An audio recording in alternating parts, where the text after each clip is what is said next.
हरे कृष्णा। काम और क्रोध इंसान के दो ऐसे पापी शत्रु हैं जो इंसान की इंसानियत को भी निगल जाते हैं। एक बार एक गांव में दो भाई रहते थे जिनमें झगड़ा हो गया और नौबत बंटवारे तक चली गई।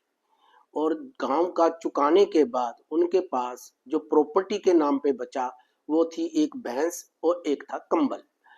अब इसका बंटवारा कैसे किया जाए? जो बड़ा भाई था वो बहुत चालाक था।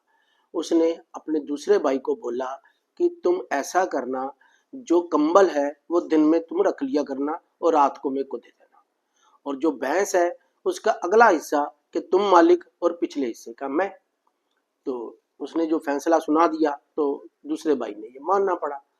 तो कुछ दिनों बाद जो छोटा भाई था वो बहुत दुखी हो गया, तो दिन भर वो कंबल को उठाए रखता और शाम को जब जरूरत पड़ती तो वो आके ले जाता। और इसी प्रकार जो भैंस थी वो दिन भर तो उसको खिलाता और जब शाम को दूध समय का देने का समय आता तो वो उसको दूध ले जाता। तो वो बहुत दुखी था।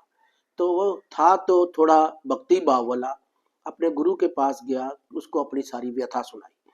तो गुरु ने बोला कि कोई बात नहीं, इसका हल मैं निकाल दिए देता हूँ कि तुम ऐसा करया करो, जो कंबल है दिन भर उसको कंधे पे रखने की बजाय एक तालाब में रख दिया करो, और जब शाम को वो मांगने आए तो उसको वो गीला कंबल दे दो, कोई बात नहीं, अपने आप समेटेगा।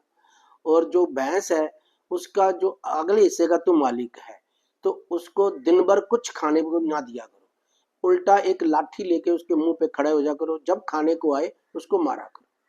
तो उसने ऐसा ही किया और शाम को वो दूध देना। तो अब बड़ा भाई दुखी हो गया। हम इस प्रकार देखते हैं कि जो बंटवारा गलत तरीके से किसी ने किया और वो काम और क्रोध के वश में आके किया तो उसका ये हल होने वाला ही था। और भगवान श्री कृष्ण ने गीता के तीसरे अध्याय के 38वें श्लोक में ये हमें बताया है कि जिस प्रकार अग्नि धुएं से, दर्पण धूल से अथवा भ्रूण गर्भाशय से आवृत रहता है, उसी प्रकार जीवात्मा इस काम की विभिन्न मात्राओं से आवृत रहता है। हरे कृष्ण।